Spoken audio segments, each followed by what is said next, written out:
যোৱাকালি আনুমানিক আবেলি 4-5 বজাত মানে মাছ মাৰিবলৈ গৈছিলে আৰু ছোৱালীজনী 3.5 বছৰীয়া এজনী ছোৱালী আছিলে জিন্নাত পাৰবিন তাইও মাকৰ লগতে গৈছিলে কিন্তু মাছ মাৰি থকাৰ সময়ত হঠাতে মানে ছোৱালীজনী এই পানীত হঠাৎ উঠি যায় আৰু তাৰপিছত লগালগ মানে গাঁওবাসীয়ে সেইখিনি উদ্ধাৰ কৰিবলৈ মানে যথেষ্ট পৰিমাণে নদীত মানে খোজাখুজি কৰি থাকে আৰক্ষীক খবৰ দিয়ে আৰক্ষী আহে আৰু তাৰপিছত ৰাতি 11 বজালৈকে খোজাখুজি কৰাৰ পিছত যেতিয়া পোৱা নগ'ল আজি ৰাতিপুৱা প্ৰায় যিখিনি ঠাইত মানে হেৰুৱাইছিল তাৰ পৰা প্ৰায় 1.5 কিলোমিটাৰ দূৰত নদীত সেই মৃতদেহটো আজি পুৱা 6 বজাত মানে উদ্ধাৰ হয়।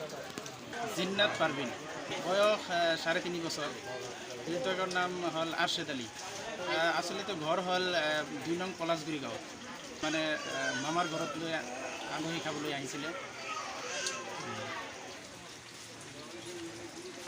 মানে 2 নং বাজুগাঁৱৰ বুঢ়াচৰা নদীত এই মৃতদেহটো মানে উদ্ধাৰ হয়।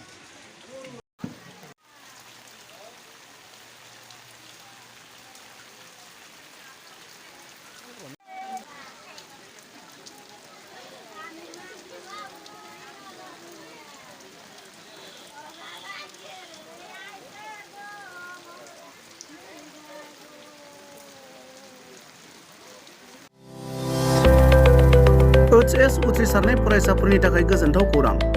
BA सेथि सेमिस्टारनि थाखाय बेसेन नाङाजासे मुं थिसननाया गबिन्द बसुमतारी कलेज जारागुरियाव सोलिगासिनो। इं 2023-24 गोदान सोलोंथाइ बोसोरनि थाखाय BA सेथि सेमिस्टारनि मुं थिसननाया गसाइगाव महकुमानि सिङाव थानाय गबिन्द बसुमतारी कलेज जारागुरियाव बेसेन लायाजासे सोलिगासिनो दं। फरायसाफोरा गोनांथि बायदि आयदायाव मेजर लानानै फरायनो हानायनि राहा दं बे फरायसालिमायाव। गुन गोनां फोरोंगिरिफोरजों सोलोंथाइ होनायजों लोगोसे फरायसालिमानि गोनां जानाय राहा आरो बेसेन लायाजासे स्पकेन इंलिश, सेल्फ डिफेन्स आरो बेसिक कम्पिउटार फोरोंथाइ होनायनिबो खाबु दं बे फरायसालिमायाव।